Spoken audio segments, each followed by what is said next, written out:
Ok, irmãos, essa é a segunda parte. Eu vou voltar aqui só um pouquinho para a gente pegar o que acabou na primeira parte do vídeo. O sinal pode ser encontrado durante a pesquisa que fizemos até agora, a não ser o sinal de 23 de setembro de 2017. Aí, tem como conceber uma maluquice dessa? Tem como acreditar nisso? Ou seja, os sinais, as coisas que estão em Apocalipse 12, as maravilhas dos tempos, Deus, em Apocalipse, não somente 12, mas também em todo Apocalipse, Ele está nos mostrando qual é o método, melhor dizendo, quais são os métodos de revelação da palavra dEle. Você não pode interpretar o Apocalipse tudo como uma profecia linear. Existe uma certa timeline, existe uma certa cronologia dos eventos, só que está em quebra-cabeça, está tudo misturado. Não é que está tudo misturado, talvez não seja essa expressão, mas Deus utiliza muito de análisis, flashback. Ele está contando a história, ele está contando o que há de acontecer no futuro, aí de repente ele faz um flashback no passado, mostrando que o passado era a figura do futuro. Então você depende das figuras do passado, que na verdade não são figuras no passado, né? São acontecimentos literais. Os acontecimentos literais do passado estavam representando aquelas figuras no futuro. Então você vai precisar de olhar para algumas porções do passado para você entender o futuro.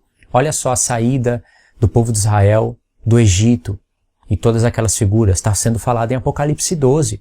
Então tem muitas revelações em Apocalipse 12, se você presta atenção nisso daí. Então o que Deus faz? O que ele fala em Apocalipse 11, ele acrescenta detalhes em Apocalipse 12. O que ele falou em Apocalipse 12, ele vai adicionar detalhes em Apocalipse 13. O Apocalipse 11, 12 e 13 são porções que se encontram nos selos.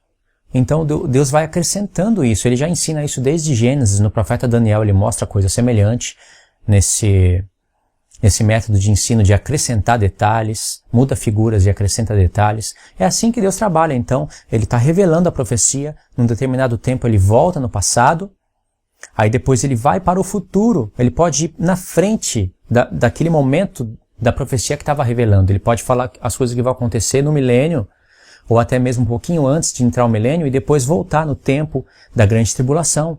Então você que vai ter que discernir a cronologia, entendeu? Então existe uma certa cronologia, o selo, primeiro selo, segundo selo, terceiro selo, quarto selo, quinto selo, sexto selo, sétimo selo. É uma cronologia.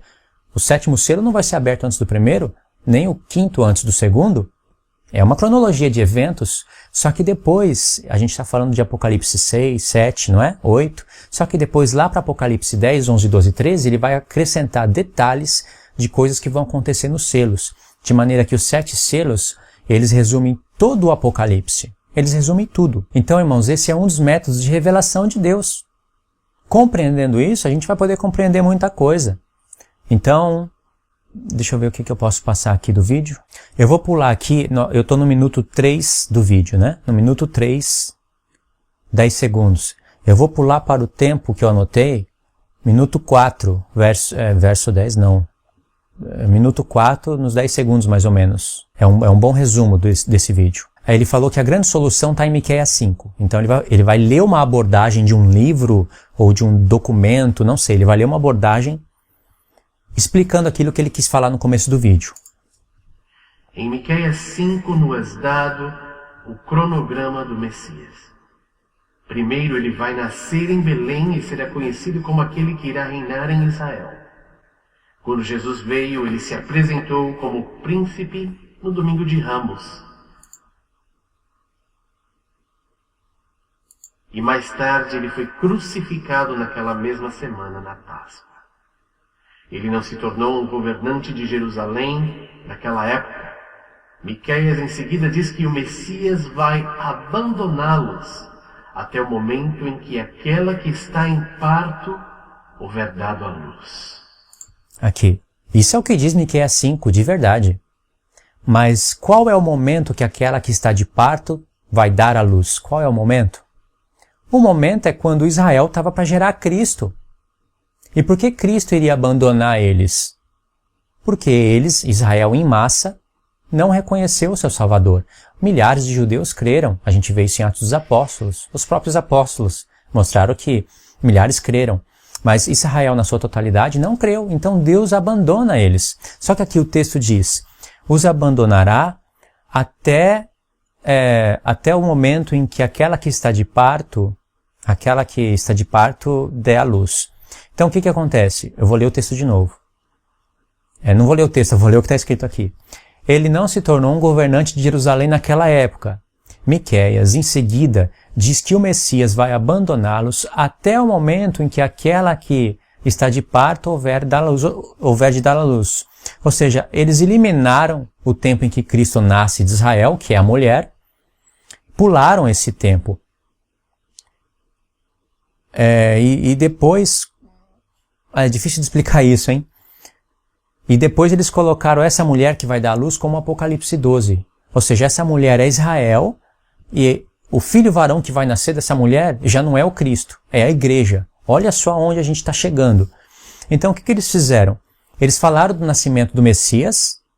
Eles falam aqui do nascimento do Messias, que veio de uma mulher, não é? Israel.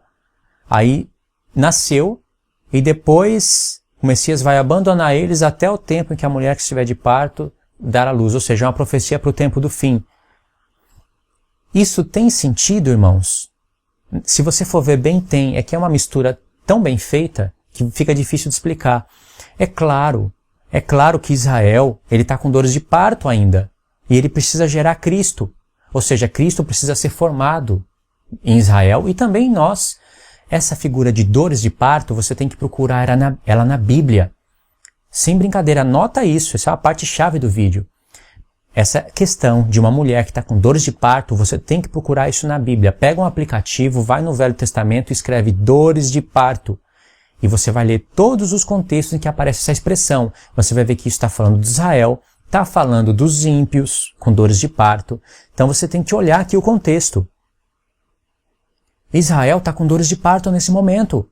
E ela precisa dar luz ao filho varão.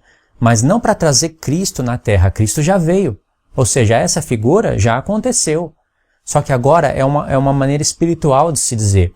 Por exemplo, o apóstolo Paulo fala para os Gálatas, vocês começaram no espírito, por que vocês estão se aperfeiçoando na carne? Ele vai falando, vai desenrolando ali a conversa dele e fala, olha, de novo eu sinto dores de parto por vocês, ó Gálatas.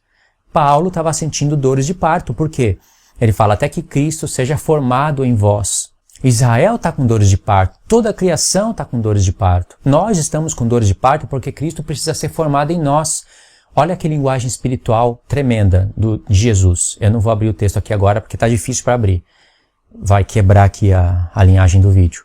Mas vocês podem conferir. Jesus falou assim para os discípulos que eles, é assim como uma mulher que sente dores de parto, mas depois o menino nasce no mundo, ela fica alegre porque nasceu um filho no mundo e não se lembra mais das dores. Aí Jesus fala, assim também vocês se alegrarão. Jesus está falando de algo do futuro. Que Israel iria ter dores de parto no futuro.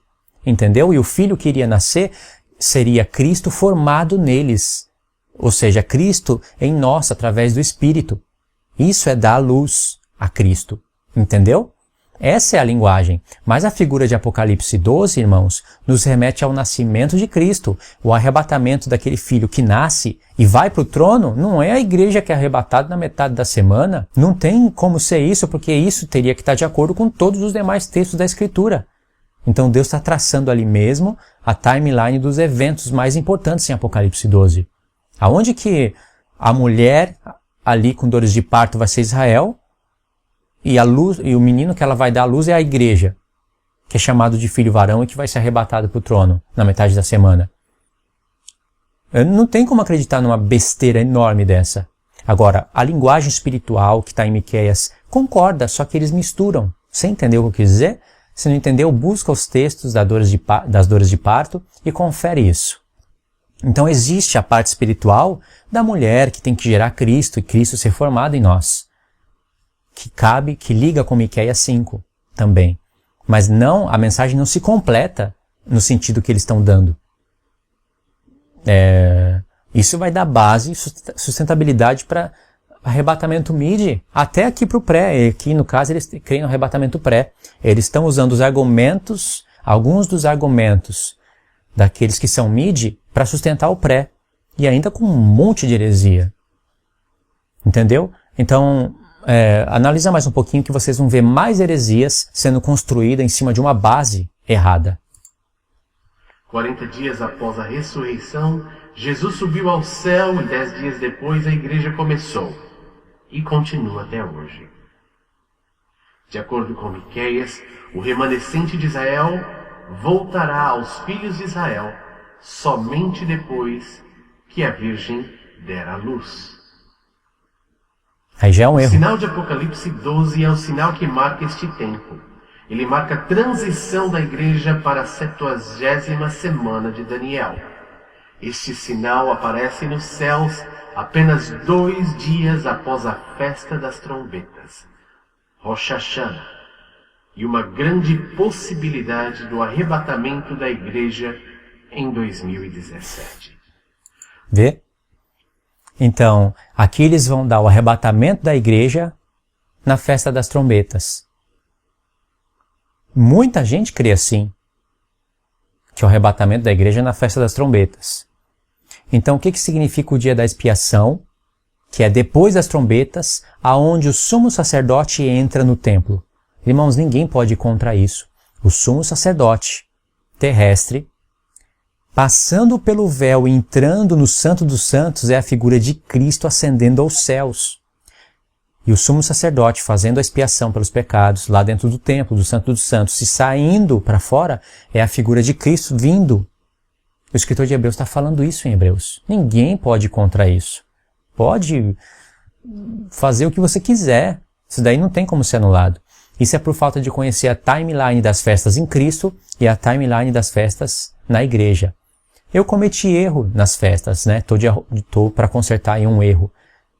Tô para consertar um erro que eu cometi sobre as festas. Mas isso que eu estou falando, isso eu reconheço já como não é um erro. Eu reconheço que tudo tem que ser cumprido em Cristo primeiro, para depois se cumprir na igreja. Então, como as pessoas não conhecem que Cristo cumpriu as festas primeiro, tem a timeline dele, para depois ter a timeline da igreja, eles erram nesses pontos. A igreja vai ser arrebatada então na festa das trombetas. Isso não faz o menor sentido, porque Cristo tem que vir no dia da expiação. É o grande dia dele. O escritor de Hebreus mesmo fala que Cristo, como precursor, passou pelo véu para nos abrir o caminho para o Santo dos Santos. Ele fala isso em Hebreus 6. Então, Cristo, como precursor, passou pelo véu. O véu, ele já mostra que o véu do tabernáculo era a figura da carne dele. Então, tem uma grande revelação aí, que não dá para falar agora. Mas Cristo passou primeiro e entrou na expiação. Isso quer dizer que nós também vamos passar pelo véu, pela carne, e vamos entrar no Santo dos Santos. No dia que a gente recebe a expiação pelos pecados.